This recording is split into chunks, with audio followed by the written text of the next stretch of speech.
Hey guys, hope you had a lovely weekend. I saw that Miss Harley read you chapter 2 yesterday, which I also watched and loved listening to it. So today I'm going to read you chapter 3 of Kensuke's Kingdom. I'm really excited to see what happens and where their journey takes them. I can sense that they're a little bit nervous and a little bit worried, but let's see what happens. So chapter 3 is called Ship's Log. Let's find it. Page 25.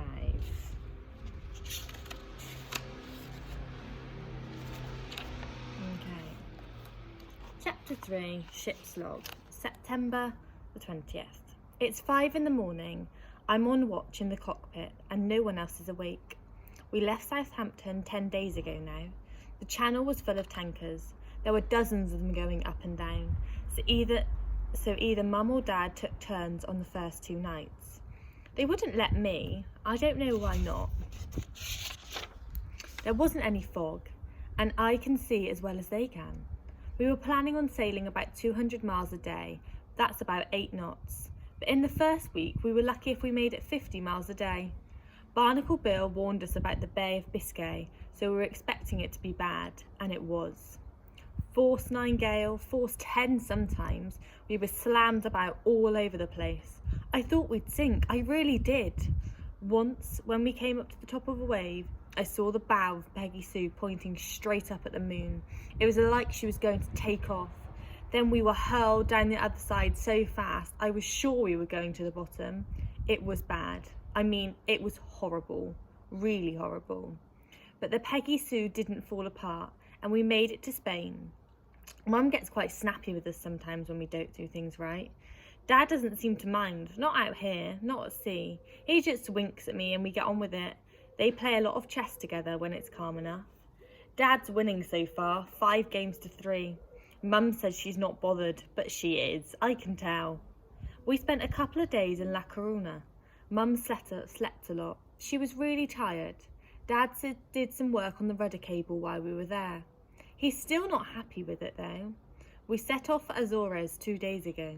Yesterday was the best day we've had for sailing. Strong breeze, blue sky and warm sun to dry things out. My blue shorts blew off the washing line into the sea. It doesn't matter. I never liked them much anyway. We saw gannets slicing into the sea around us all afternoon. Really excellent. Stella Artois went mad. I'm fed up with these baked beans already, and there's still stacks of them down below. October the 11th. Today I saw Africa.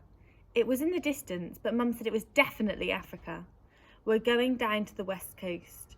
Mum showed me on the chart. The wind will take us down the coast for a few hundred miles, then across the Atlantic to South America. We mustn't drift off course, else we'll get into the doldrums. There's no wind there at all, and we could just sit there beclaimed for weeks, forever maybe. It's the hottest day we've had. Dad's very red in the face, and the tops of his ears are peeling. I'm more nutty brown, like Mum. Saw flying fish earlier this morning, and so did Stella. Then Mum spotted a shark off the port bow. A basking shark, she thought. I got the binoculars out, but I never saw it. She said I had to write it down in my notebook anyway, and then draw it up. I looked them up. They're massive, but they don't eat people, just fish and plankton. I like doing my drawings. The best one so far is a flying fish. I sent a card to Eddie from the Cape Verde Islands. I wish he could be here. We'd have a real laugh. Stella loves to chase the football round the cabin and pounce on it. She'll puncture it one day. I know she will. Dad's been a bit gloomy and Mum's gone to lie down. She's got a headache. I think they've had a bit of a tiff. Don't know what exactly, but I think it's about chess. November the 16th. We've just left Recife. That's in Brazil. We were there 4 days. We've had a lot of repairs to do on the boat. Something was wrong with the wind generator and the rudder cable's still sticking. I've played football in Brazil. Did you hear that, Eddie? I've played football in Brazil, and with your lucky football. Dad and me were having a kickabout on the beach, and before we knew it, we had a dozen kids joining in. It was a proper game. Dad set it up, we picked sides. I called my side Mud Blacks and he called his Brazil. So they all wanted to play on his side, of course. But Mum joined in on my side and we won. Mudlarks 5, Brazil 3. Mum invited them back for a Coke on board afterwards. Stella growled at them and bared her teeth, so we had to shut her down in the cabin. They tried out their English on us. They only knew 2 words, goal and Manchester United. That's 3, I suppose. Mum had the films developed. There's one of some leaping dolphins, another of me at the winch, Mum at the wheel, another of Dad hauling down the mainsail and making a right mess of it. There's one of me diving off a rock into the sea when we were stopped in the Canaries. There's one of Dad fast asleep and sunbathing on the deck and Mum giggling. She's about to dribble the sun cream all over his tummy. I took that one, my best photo. Then there's one of me doing maths, sulking and sticking my tongue out. December 25th, Christmas Day at sea. Dad found some carols on the radio. We all had crackers, all of them a bit soggy, so none of them cracked. And we had the Christmas pudding Gran made for us. I gave them a drawing each, my flying fish for Dad and one of the skipper in her hat at the wheel for Mum. They gave me a really neat knife they'd bought in Rio, so I gave a coin back. You're supposed to do that, it's for luck. When we were in Rio, we gave the Peggy Sue a good scrub down. She was looking a bit manky inside and outside, but she's not anymore. We took on a lot of stores and water for the long haul to South Africa. Mum says we're doing just fine, just so long as we keep south, so long as we stay west to east South Atlantic current. We passed south of an island called St. Helena a few days ago. No need to stop, nothing much there, except it's the place where Napoleon was exiled. He died there, lonely place to die. So of course I had to do a history project on Napoleon. I had to look him up in the encyclopedia and write about him. It was quite interesting really, but I didn't tell them that. Stella's sulking on my bunk. Maybe it's because no one gave her a Christmas present. I offered her a taste of Gran's Christmas pudding, but she hardly gave it a sniff. Can't say I blame her. I saw a sail today, another yacht. We shouted Happy Christmas and waved, and Stella barked her head off, but they were too far away. When the sail disappeared, the sea suddenly felt very empty. Mum won the chess this evening. She's ahead now, 21 games to 20.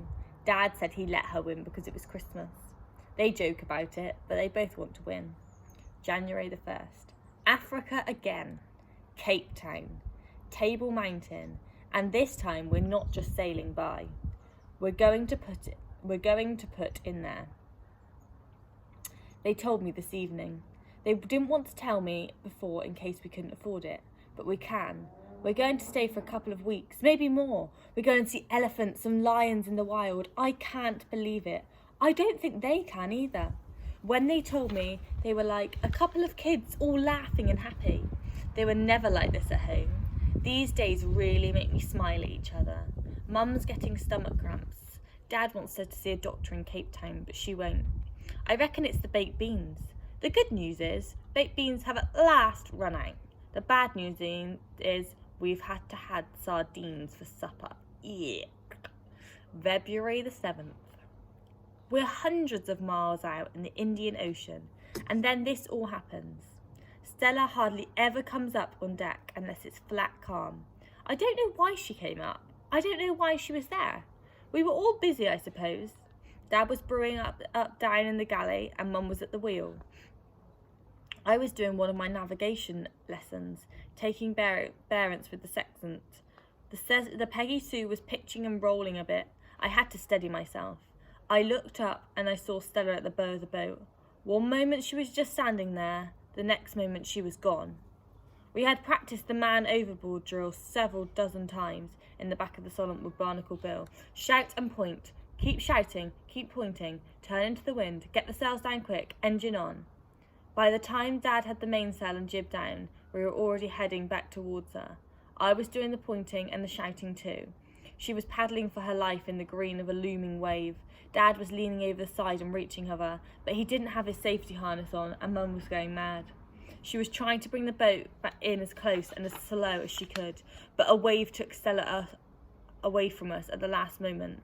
We had to turn and come back again. All the time I was pointing and shouting.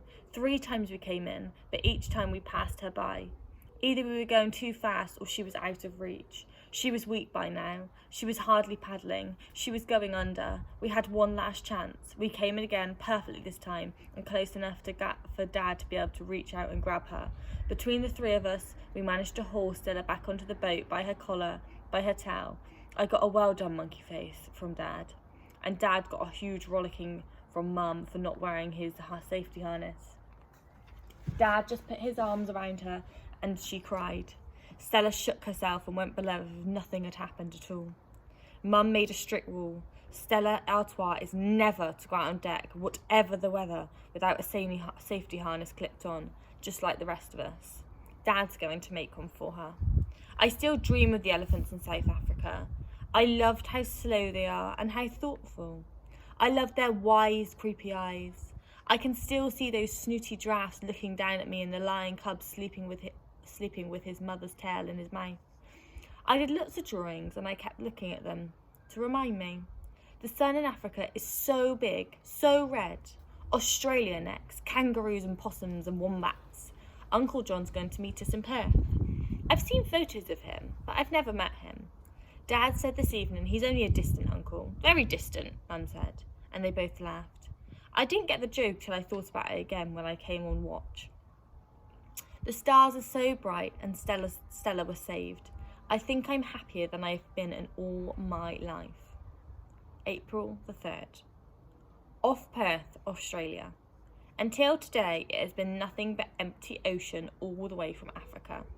I love it more and more when it's just us and Peggy Sue and the sea. We all do, I think. But then, when we sight land, we always get so excited. When we saw Australia for the first time, we hugged each other and jumped up and down. It's like the first sailors ever to discover it. Stella Artois barked at us as if we were mad as hatters, which we probably are. But we've done it. We've sailed all the way from England to Australia. That's halfway around the world, and we did it on our own. Mum's been getting stomach cramps again. She's definitely going to see a doctor in Australia. She's promised us and we'll make her keep to it. There's a map there, guys, of their journey all the way from, well, they're just getting to Australia there. I don't know if you can see it, sorry. May the 28th. At sea again after nearly 6 weeks with Uncle John. We thought we were going to stay in Perth for just a few days, but he said we had to see Australia properly while we were here. He took us to stay with family on a huge farm, thousands of sheep. He's got masses of horses, so I went riding a lot with my two little cousins, Beth and Lisa. They're only 7 and 8, but they could really ride. They call me Mikey, and by the time we've left, they both wanted to marry me. We're going to be pen pals instead. I saw a snake called a copperhead. Uncle John said it could have killed me if I had trodden on it. He told me to watch out for the red-backed spiders in the toilet. I didn't go to the toilet very often after that. They called us their pommy cousins, and we had barbecues every evening. They gave us a great time, but I was happy to get back to Peggy Sue. I missed her while I was gone, like I miss Eddie. I've been sending him cards, funny animal cards, if I can find them. I sent him one of a wombat. I saw a wombat too, and hundreds of possums and loads of kangaroos. They've got white cockatoos in Australia, like we've got sparrows at home, millions of them. But out here, it's goals again. Wherever we've been in the world, there always is goals. The plan is we're going to put in at Sydney, explore the Barrier Reef for a bit, then go through to the Coral Sea and up towards Papua New Guinea. Mum's stomach cramps are much better. The doctor in Australia said it's probably something she'd eaten. Anyway, she's better now. It's really hot and heavy. It's calm too. No wind, we're hardly moving. I can't see any clouds, but I'm sure a storm is coming. I can feel it. July the 28th. I look around me. It's a dark, dark night. No moon, no stars, but it's calm again at last. It'll be 12 tomorrow, but I don't think anyone... I'll be 12 tomorrow, but I don't think anyone except me will remember it. We've had a terrible time, far worse than in the Bay of Biscay. Since we left Sydney, it's just been storm after storm, and each one blows us further north across the Coral Sea. The rudder cable has snapped. Dad's done what he can, but it's still not right. The self-steering doesn't work anymore, so someone's got to be at the wheel all the time. And that means Dad or me, because Mum is sick. It's her stomach cramps again, but they're a lot worse. She doesn't want to eat at all. All she has is sugared water. She hasn't been able to look at the charts for 3 days. Dad wants to put out a mayday call, but Mum won't let him. She says that's giving in, and she's never giving in. Dad and I have been doing the navigation together. We've been doing our best, but I don't think we know where we are anymore. They're both asleep down below. Dad's really wiped out. I'm at the wheel in the cockpit. I've got Eddie's football with me. It's been lucky for us so far, and now we really need it. We need Mum to get better, or we're in real trouble. I don't know if we could stand another storm. Thank God it's calm. It'll help Mum go to sleep. You can't sleep when you're being slammed around all the time. It's so dark out there, black. Stella's barking. She's up by the bow. She hasn't got her harness clipped on. Those were the last words I ever wrote in my log. After that, it's just empty pages. I tried calling Stella first, but she wouldn't come. So I left the wheel and went forward to bring her back. I took the ball with me to sweeten her in, to tempt her away from the bow of the boat. I crouched down. "Come on, Stella," I said, rolling the ball from hand to hand. "Come and get the ball." I felt the boat turn a little in the wind, and then I knew I shouldn't have left the wheel. The ball rolled away from me suddenly. I lunged after it, but it was gone over the side before I could grab it. I lay there on the deck, watching it bob away into the darkness. I was so furious with myself for being so silly. I was still cursing myself when I heard the sound of singing. Someone was singing out there in the darkness. I called out, but no one replied. So that was what Stella had been barking at. I looked again for my ball, but by now it had disappeared. That ball had been very precious to me, precious to all of us. I knew then I had just lost a great deal more than a football. I was angry with Stella. The whole thing had been her fault. She was still barking. I couldn't hear the singing anymore. I called again, whistled her in. She wouldn't come. I got my feet and went forward. I took her by the collar and pulled. She would not be moved. I couldn't drag her all the way back, so I bent down to pick her up. She was still reluctant. Then I had her in my arms, but she was struggling. I heard the wind above me in the sails.